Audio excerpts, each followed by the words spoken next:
आप आइए चलिए ऊपर चढ़िए आप लोग डिटेन करिए प्लीज। फोन ले लीजिए इनका प्लीज, फोन ले लीजिए। डिटेन किस चीज के लिए कर रहे हैं? हम आपको बता देंगे। नहीं बताइए, पहले बताइए बदतमीजी किस बात की कर रहे हैं आप? किस बात की बदतमीजी कर रहे हैं आप? किस बात की बदतमीजी कर रहे हैं? किस बात की बदतमीजी कर रहे हैं मेरे साथ? बदतमीजी नहीं कर रहा आप। किस बात की बदतमीजी कर रहे हैं मेरे साथ?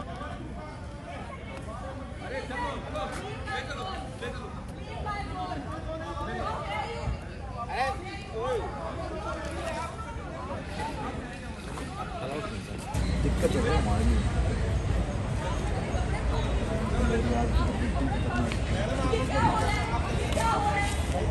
आप मेरे कपड़े फाड़ रही हैं। आप फोन फाड़ रही हैं। आप मेरे कपड़े फाड़ रही हैं।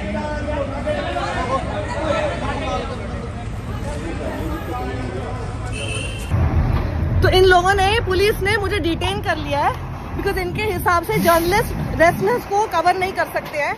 मेरे कपड़े भी फाड़ दिए हैं, मेरी पैंट नीचे से फाड़ दी इन लोगों ने।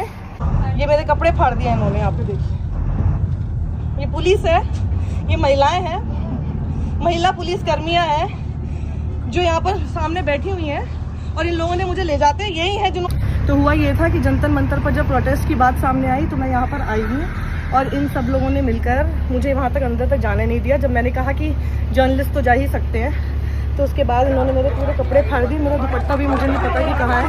ये सिर्फ इतनी सी बात है कि मुझे अंदर उन्होंने जाने नहीं दिया, सिर्फ इसलिए क्योंकि मैं उनकी आवाज़ आप लोगों तक पहुँचाना चाहती हूँ। अभी न्यूज़ चैनल्स लगाएंगे, किसी न्यूज़ चैनल पर एक खबर नहीं आ रही होगी रेस्लर्स के प्रोटेस्ट की। उस टाइम वो खुद अकेले धक्का मारा था। क्या दिल्ली पुलिस कमिश्नर के इतनी अक्ल नहीं है क्या? अगर लड़कियां यहाँ धरने पे बैठी हुई तो यहाँ महिला पुलिस की 24 घंटे ड्यूटी होनी चाहिए। ये पुलिस तो प्रज्ञा से भी ज्यादा खतरनाक हो रही है। ड्यूटी थी लेकिन वो इधर ही बैठे थे, वो अपने आप अकेले साजिश कर सभी देशवासियों से अपील है, ये बेटियों के मान सम्मान की लड़ाई है। आपकी बेटी ऐसे रो रही है, सभी से अपील है सुबह तक दिल्ली पहुंच जाओ। अगर अब नहीं बचा पाए तो कभी नहीं बचा पाओगे बेटियों की इज्जत को। पूरा देश आपको सुन रहा है, देख रहा है। अगर आप फिर से वापस अगर आप वजन बता देंगे क्योंकि दोनों लोग बहुत इमोशनल है, आप बता। वो आदमी अभी भी खाली खुला घूम रहा है और इस दिल्ली पुलिस के अंदर इतने गट्स नहीं है कि उस ब्रिजभूषण शरण सिंह को पकड़ सके, क्योंकि हिम्मत नहीं है ना इनकी। आम लोगों के ऊपर इनकी बहुत तूती बोलती है, आम लोगों के ऊपर इनकी वर्दी का बहुत ज्यादा बोलबाला होता है। उस शख्स को इनको पकड़ने की हिम्मत नहीं है। वो सारे चैनलों पर बैठकर इंटरव्यूज दे रहा है, धमकी दे रहा है, रेस्लर्स को धमकी दे रहा है कि हम अपने लोगों को वहां पर पहुंचा सकते और कुछ भी कर सकते तुम्हारे साथ। और ये देखिए दिल्ली पुलिस का असली रूप। ऐसी हालत में अब मैं यहाँ पे इस सड़क पे खड़ी हूँ, रात के 1:40 हो रहा है और अब मैं यहाँ से घर जाऊँ खुद, यहाँ तक मुझे लेकर आए हैं। This is what these people did at 1:30 AM in the night and they call themselves the police।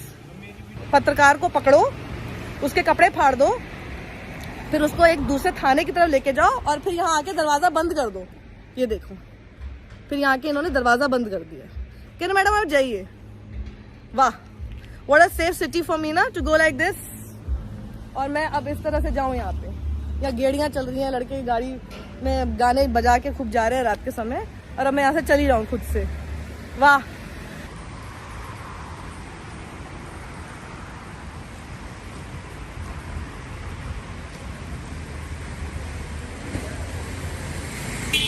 Jantar Mantar से यहाँ तक मुझे डिटेन करके लाए हैं, ये मंदिर मार्ग थाने पे लाकर, और फिर बोला कि अब आप जाइए, छोड़ दिया। और ये देखिए मैं अभी ऐसे पकड़ के जा रही हूँ, ये पूरा फाड़ दिया है। और मैं कर क्या रही थी, मैं सिर्फ दिखा रही थी कि यहाँ पे पुलिस की इतनी डिप्लॉयमेंट है और वो प्रोटेस्ट साइट कहाँ पर है, सिर्फ इतना ही बता रही थी। वो आपके पास भी है, वीडियो पे पूरा रिकॉर्ड है। लेकिन इतने में भी उन्होंने आके मुझे बोला कि आप नहीं रिकॉर्ड कर सकते, जाइए। जब मैंने पूछा कि क्यों नहीं कर सकते तो उसके बाद सीधे उन्होंने डिटेन कर दिया और इसी तरह से छीना झपटी की, मेरे से फ़ोन छीन लिया। उसके बाद मुझे कम से कम 7-8 महिला ये पुलिसकर्मी मेरे को खींच कर लेकर जाने लगी। उसी दौरान मेरे कपड़े भी फाड़ दिए और उसके बाद जब मैंने उनसे पूछा कि आप मेरे कपड़े क्यों फाड़ रहे हैं, उसके बाद भी उन्होंने मुझे धक्का देकर गाड़ी के अंदर बिठाया और फिर यहाँ लाकर छोड़ दिया।